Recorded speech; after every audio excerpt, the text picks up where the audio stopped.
حضرات گرامی، ہم نے چوٹیں کھائیں اور اب تک کھا رہے ہیں، لیکن گستاخی معاف کما حق ما عجبنا اعداءنا، جیسے ہمارا فرض تھا ہم نے اپنے دشمنوں کو ویسا جواب نہیں دیا۔ ہم بھی خود دانے ہمرنگ زمین میں الجھے ہوئے ہیں۔ میں لاہور کی وہ سیاسی میٹنگ نہیں بھول سکتا جس میں جمہوریت کے علم برداروں نے ہمارے علماء کی موجودگی میں ہماری غریب جماعت کے ایک نمائندے کو یہ جواب دیا تھا کہ ختم نبوت کا مسئلہ بیان کرنا ہے تو لاؤ میں موسی گیٹ میں تم کو اسٹیج بنا دیتا ہوں۔ اس بدھو کو معلوم نہیں تھا کہ اسٹیج تو ہم نے بھی تم کو تمام دئی تک بنا کر دیا، تم کون ہمیں اسٹیج بخشنے والے؟ چپ کیا پدی کا شوربہ۔ اور ساتھ یہ خرافات بھی بولی تھی کہ بھائی ہم تو جمہوریتوں کی آزادی کے لیے اکٹھے ہوئے ہیں، ہم یہاں پر لوگوں کو ختم نبوت کے نام پر کافر بنانے کے لیے اکٹھے نہیں ہوئے۔ بات سمجھے دوست، دشمن میں امتیاز ضروری ہے۔ اس وقت میں UDF کے نام پر اتحاد تھا، بعد میں اسلام کے نام پر اتحاد تھا، لیکن وہ بدنصیب یا خوش نصیب میں تھا اور میں ہوں، اور جب تک یہ صورتحال باقی رہے گی میں اس سے مر جاؤں گا، دستبردار نہیں ہوں گا کہ جو پہلے دن دشمن تھا وہ UDF میں بھی دشمن تھا، وہ اتحاد میں بھی دشمن تھا۔ بین الاقوامی مارکسسٹ، بین الاقوامی کمیونسٹ، 28-30 برس سے سوشلزم کے پراپیگنڈسٹ قیامت آ جائے کبھی اسلامی نظام کا لمبردار اور خیرخواہ نہیں ہو سکتے۔ اور اگر کوئی مانتا ہے وہ اپنے دماغ کا آپریشن کرائے۔ میں یا میری جماعت کا کتا بھی اس نظریے والے کو کبھی مسلمانوں کا لیڈر اور اسلامی انقلاب کی ٹیم کا کارکن نہیں سمجھ سکتا۔ تم نے اپنوں کو ذلیل قرار دیا اس لیے کہ 4 سیاسی لفنگے جن کو لفٹ ملتی ہے بین الاقوامی پروگرام کے مطابق کمیونسٹوں کے پرچے میں، جن کی تصویر چھپتی ہے ڈیلی پیکنگ میں، جن کا نعرہ آتا ہے انٹرنیشنل کمیونسٹ پارٹی لندن کے اخبارات میں، انہوں نے تم کو وقتی طور پر ہمدردی کا چمچا منہ میں لگایا، تم اپنی چوکڑی بھول گئے۔ تم بھول گئے یہ شیخ الہند کا کردار نہیں ہے، یہ حسین احمد کا مقام نہیں ہے، یہ عبید اللہ سندھی کا موقف نہیں ہے۔ جو کہتا ہے وہ طلباء کو، علماء کو، مدارس کو، دینی جماعتوں کو دھوکہ دیتا ہے، قیامت تک یہ دھوکہ نہ قبول کرنے کے لیے تیار ہے۔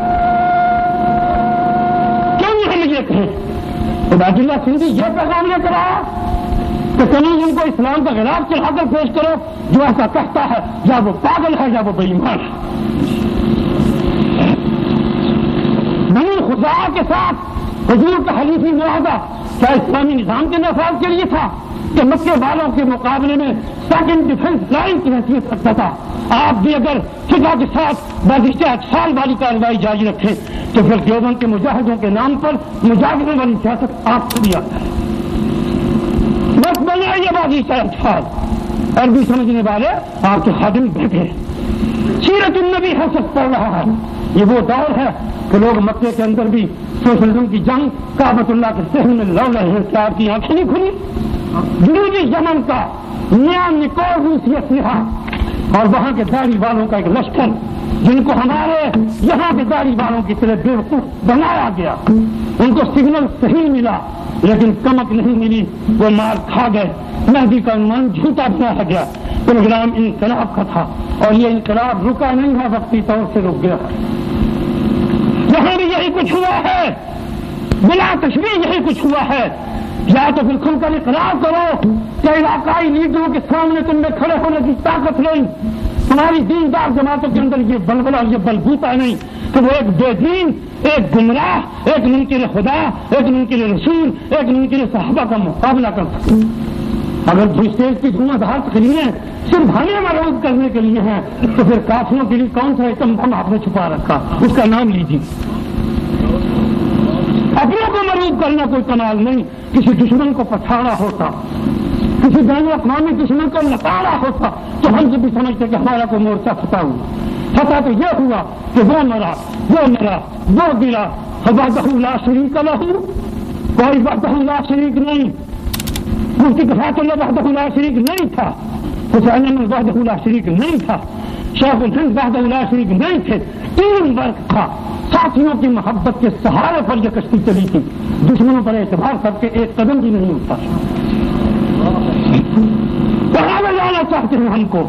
این تذهبون ولم نذهب اینما تذهبون، آپ کہاں جانا چاہتے ہیں، ہم کو کہاں لے جانا چاہتے ہیں، بتائیں گے، سمجھیں گے، سوچیں گے، ضمیر مطمئن ہوگا تاریخ اور سیرت کی روشنی میں تو قدم ساتھ اٹھائیں گے، ورنہ جیسے پہلے کھڑ کر کے کہا پہلے قدم پر کہہ دیں گے کہ سارت مشرقۃ وصرت مغربا شتان بین مشرق ومغرب، ایک قدم ہم ساتھ نہیں چل سکتے۔ وجہ اتحاد ضرور بہت ہے، زخم کیوں لگا؟ زخم اس لیے لگا کہ ہم نے دوست و دشمن کی تفریق نہیں کی، اپنوں کو دشمن سمجھا، غیروں کو مہربان سمجھا، اور پھر شکایت میری کروڑ دفعہ کہنا میرے بزرگ، میں سمجھوں گا کہ یہ بھی محبت کا پتھر ہے، میں محبت کا پتھر سمجھوں گا، پھول سمجھ کر قبول کروں گا، لیکن یہ سر زخمی ہو جائے، یہ ہڈیاں چورا ہو جائیں، یہ گریبان چاک ہو جائے، اس درد دل کے اظہار سے نہ پہلے رکا ہوں، نہ اب رکا ہوں، نہ آئندہ رکوں۔ اگر یہ غلطیاں دہرائی جانی ہیں تو اتحاد فراڈ اور اگر ان غلطیوں کا سد جواب کرنا ہے اتحاد مبارک کے لیے اکٹھے ہو ہم ایک آدمی کے ہدایت پر فتح ہونے کے لیے ہر بزنی لن یکون ابدا